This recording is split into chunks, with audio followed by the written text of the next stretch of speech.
Hello, and welcome to our Back to School training series. I am Jason Howard, a consultant in the Office of Assessment and Accountability, and I will be walking you through one of the State Accountability System indicators.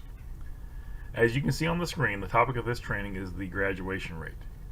You can find a video on each of these indicators in our Back to School training series.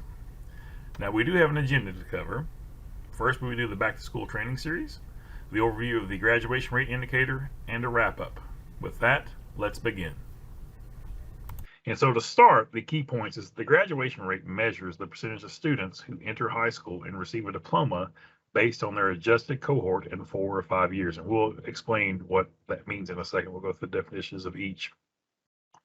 The graduation rate shall be reported for all students in all student groups.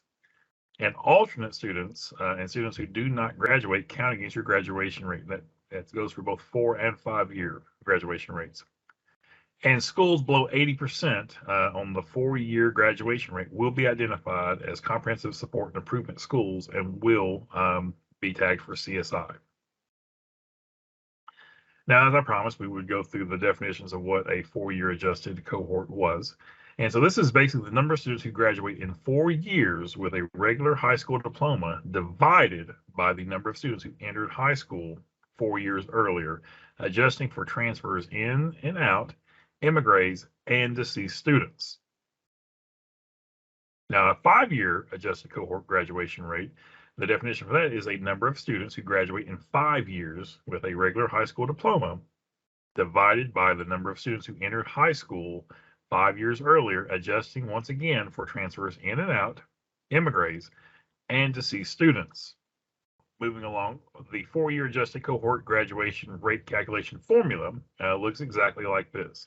So it's in the numerator, you have the number of cohort members who earned a regular high school diploma by the end of the current school year, divided by the number of first-time ninth graders in the fall 3 years earlier who started that cohort, plus students who transferred in, minus students who transferred out, immigrants, and or have passed away during those last 4 years. They are also removed from that denominator.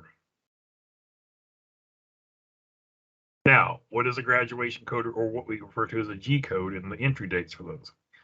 So the Office of Assessment Accountability, OAA, will use that data for the graduation rate reporting this fall in the school report card. And regular graduates must have a G code entered at Infinite Campus by June 30th. Now, summer graduates must have a G code entered in Infinite Campus by July 31st.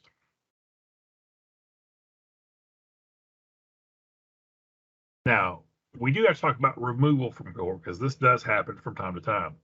And so if the last enrollment status for a student is any of these, the W-20, which is withdrawal to homeschool, the W-21, which is withdrawal to private school, the W-29, which is withdrawal out of state, the W-07, which is withdrawal due to medical reasons, or the W-08, which is the student is deceased, the student is then removed from both the top and the bottom parts of the adjusted cohort graduation rate formula.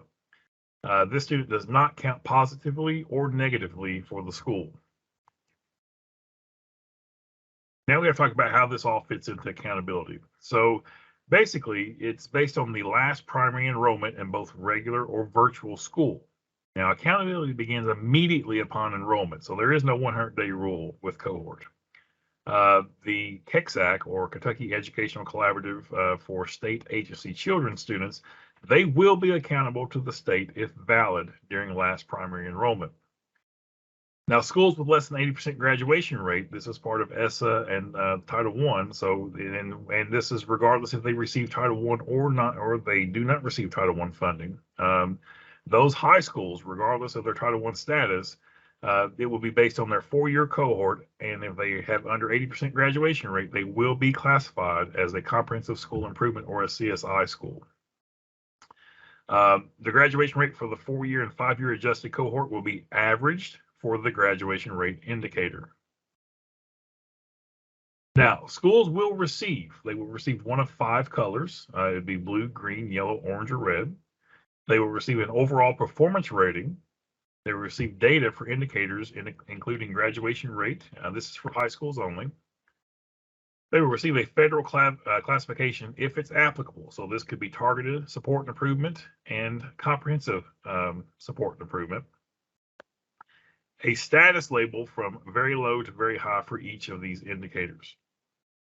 Now, public reporting will apply these rules to district and state reporting. And if you are a high school, graduation rate is 6% of your overall score. Now on the screen, we do have some resources. These are some of the FAQs, cohort help, and the SDR help button. All of these are answered in a timely fashion. So if you have any questions directly about cohort, you can, of course, look at those. We have other back to school trainings. All of these are available. The same place you found these, in the Monday DAC email, on the KD website. And then last but not least, if your question is not answered by any of the videos or the resources provided, you are more than welcome to contact us at that phone number and the email address, so 502-564-4394, or you can mail dacinfo@education.ky.gov and we will get you an answer as soon as possible. Thanks for all that you do and have a great school year.